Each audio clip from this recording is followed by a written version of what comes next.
Maaari bang magsama bilang mag-asawa ang magkaiba ng relihiyon o ng pananampalataya? Pakinggan po ninyo nakasulat dito po sa 2 Korinto, sa 6:14 hanggang 15.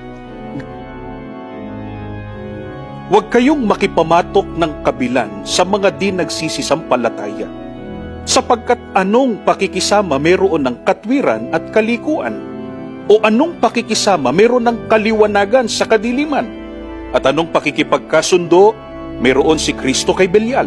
O anong bahagi mayroon ang sumasampalataya sa di sumasampalataya?